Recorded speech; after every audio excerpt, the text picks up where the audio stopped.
Hello everyone, I am back again in the teaching learning process as usual, 9th form students. Today I am going to discuss on the topic of our 9th standard.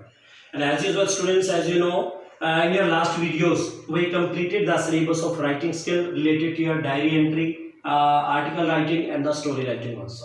But from today, I am going to discuss about the grammar and first of all grammar about the tenses. And first of all, we will come to know about the definition of tense. Tense means time, which the things occur, or which the things occurred, or which the things will be occurred. Means that I recently told you the people about the senses of all the three tense. Means हर चीज समय के हिसाब से जो घटती है, जो event होता है, उसमें उस समय के हिसाब से हम उसकी फॉर्म का यूज करते हैं। वर्ब को यूज करते हैं तो हम उसकी सेंस के हिसाब से, उसके प्रोनाउन के हिसाब से। और दूसरी बड़ी चीज स्टूडेंट, वर्ब का यूज करेंगे तो हम उस टेंस के हिसाब से, क्या हम पास्ट की बात, बीते हुए समय की बात कर रहे हैं, क्या हम वर्तमान की बात कर रहे हैं, क्या हम भविष्य की बात करेंगे। वर्तमान की बात कर रहे हैं, मैं वर्तमान की बात करता हूं, मैंने उस दिन की बात की थी, मैं उस दिन की बात कर रहा था।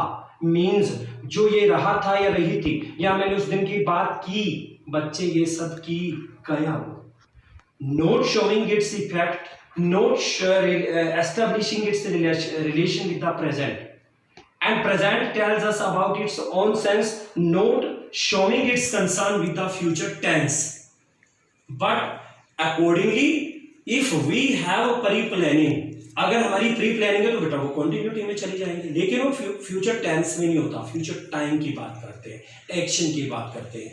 सो सबसे पहले बच्चे क्या है, टेंस का जो डेफिनेशन होता है वो होता है टाइम, काल, समय, समय से बात करना।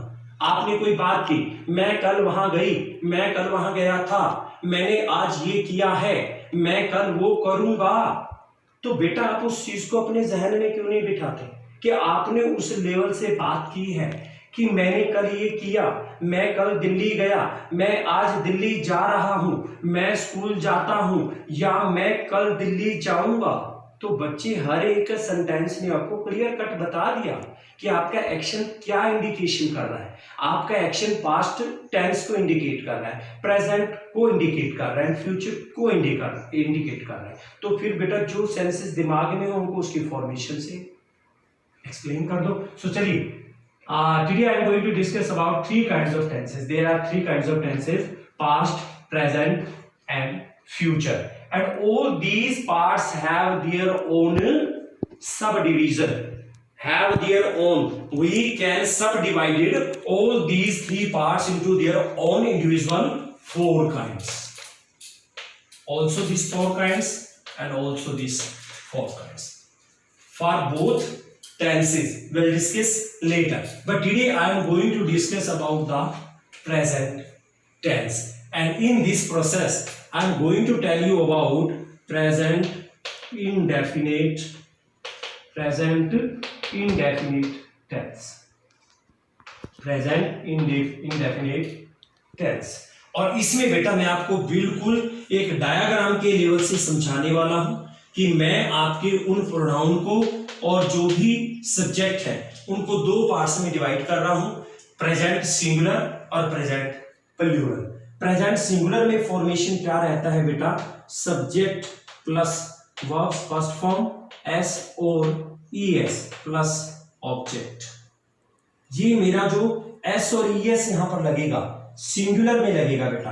अब सिंगुलर में मेरे पास क्या रहता है, he, she, it and singular place, person और थिंग। एक ही सिंगल प्लेस की बात करेंगे, सिंगल पर्सन की बात करेंगे और सिंगल थिंग की बात करेंगे।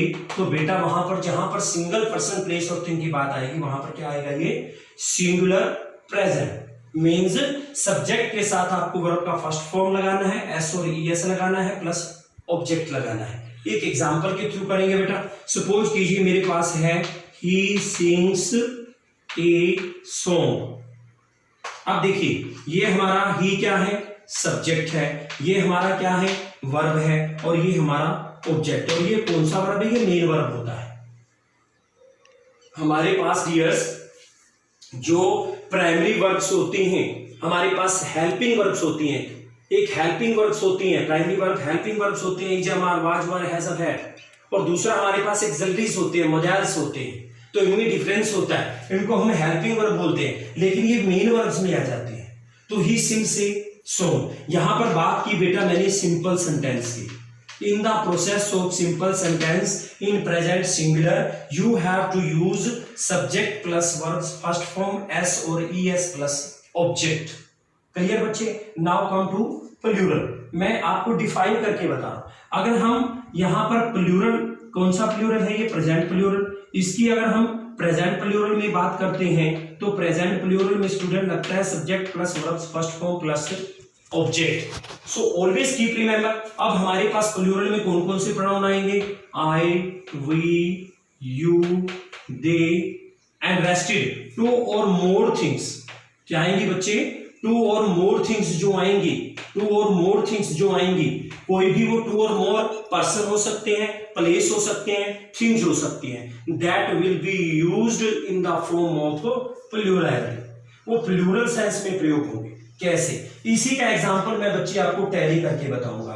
ही सिंग्स ए सॉन्ग, यहां पर सिंगुलर मेरे पास ही है, मेरे पास शी है, मेरे पास राजेश है, मुकेश है, दिनेश है, महेश है, दिलीप है, भव्य है, कुशागर है, कोई भी नाम है, लेकिन उसी के साथ आपको ये लगाना है सिंपल सेंटेंस में। लेकिन अगर हम यहाँ बच्चे बात करते हैं प्लूरल की और मैं इसी सेंस को लेता हूं तो मैं यहां पर क्या लिखूंगा, आई सिंग a song.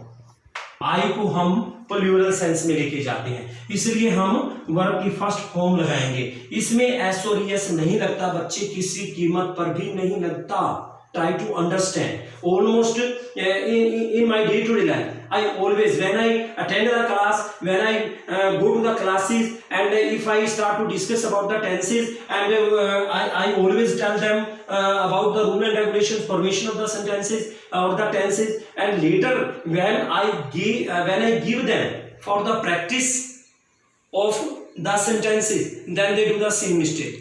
They knowingly, unknowingly, whatever, I don't know about that thing, but knowingly or unknowingly, or lack of confidence or lack of concentration, मुझे नहीं पता बेटा, लेकिन आप बाद में वही गलती करते हैं, आप आई के साथ भी ऐसा लगा रहे होते हैं। तो इस प्लूरल में अब इसका हम क्या कर देंगे, we sing a song, we sing a song. तो अब वी के साथ भी क्या रहेगा, फर्स्ट फॉर्म। मैंने ये डायग्राम से बच्चे इसलिए क्लियर किया है कि आपको सिंगुलर का फॉर्मेशन अलग याद रहे, प्लूरल का अलग याद रहे। And recently I told you all the students keep remember, सिर्फ मैंने सिंपल सेंटेंस की बात की है। And each and every tense has 4 kind of sentences. First of all ये आपका क्या था बच्चे, सिंपल सेंटेंस था। अब हम इसी में किसकी बात करेंगे बेटा, नेगेटिव की बात करेंगे, सिंगुलर और प्लूरल में। ये देखिए फिर से मैं एज यूजुअल डायग्राम शो करूंगा यहां पर आपको, singular and in this plural. अब हम बच्चे बात करेंगे नेगेटिव की। नेगेटिव सिंगुलर प्रेजेंट के अंदर, प्रेजेंट के अंदर सिंगुलर नेगेटिव की। तो बेटा जब हमने सिंपल में subject plus verb first form S और एस और ऑब्जेक्ट लगाया है, तो नेगेटिव में थोड़ा सा डिफरेंस क्या रहेगा, subject plus does not plus verb first form plus object, ये चीज रहेगी। अब कई बच्चे कंफ्यूजन में आ जाते हैं, उनके दिमाग में क्या रहता है बेटा, सिंगुलर सेंटेंस का सिंपल रहता है, सिंपल सेंटेंस रहता है सिंगुलर में, और उनमें उनको क्या रहता है कि वर्ब की फर्स्ट फॉर्म के साथ आपको एस और ईएस लगाना है। But later they forget about the rules, और वो बाद में भूल जाते हैं बेटा।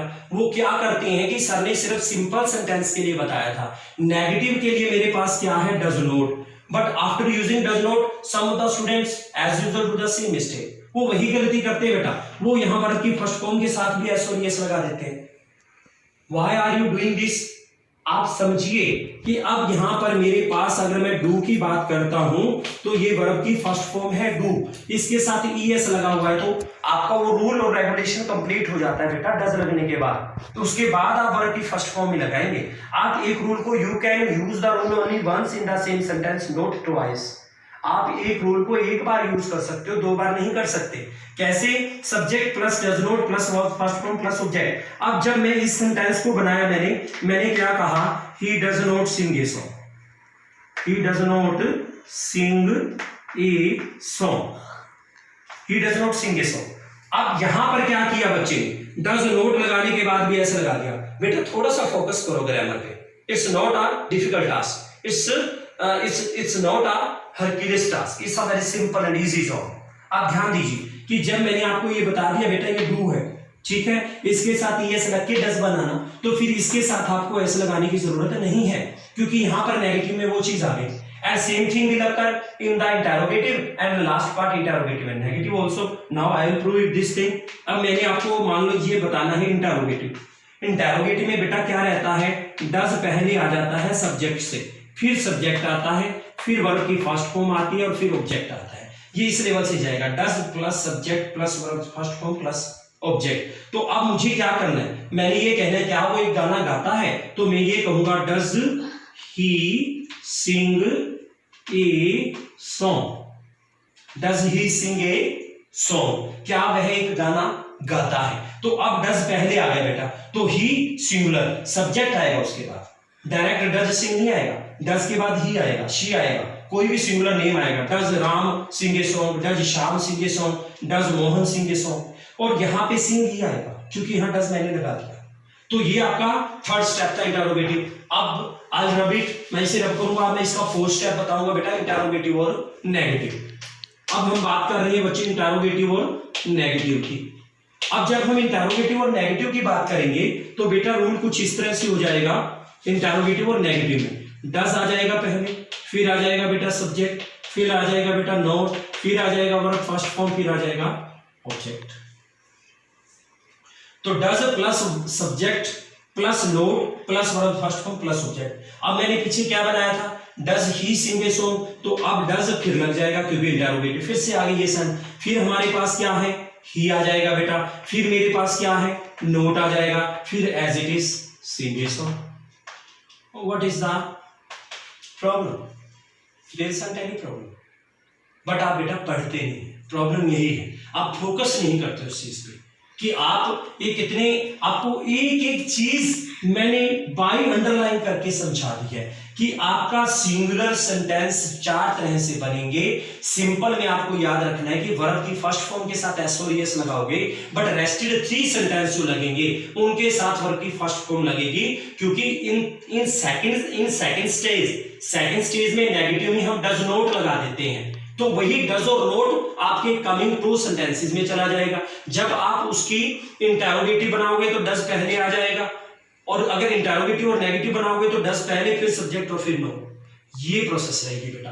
तो आज इतना ही काफी है कि आपके पास पहले सिंगुलर को समझने का कोई एक जो है एक माध्यम है, और प्लूरल अगर मैंने करवा दिया फिर आपको प्रॉब्लम आएगी। In next video I will complete the formation of present indefinite, so you have to take care. In coming days और in coming timing I will send you all the videos of grammar. This is the most important part in the teaching learning process of any language, especially in English. और इसी grammar से बेटा आपको writing skill आएगी, mind it. अब आपको जहां पर कमियां हैं, या मैंने जो पहले राइटिंग ऑप्शन करवाया है उसमें अब आपने ध्यान देना है कि आप, इसलिए मैंने जानबूझकर नवीनली ये बाद में करवा रहा हूं, ताकि आप उस टाइम क्या गलती कर रहे थे, आप कहां क्या मिस्टेक कर रहे थे, आपकी कमिटमेंट क्या थी, क्या लिख रहे थे, ये चीजें बताएंगे। और आपको बच्चे में इंस्ट्रक्शंस भी दूंगा।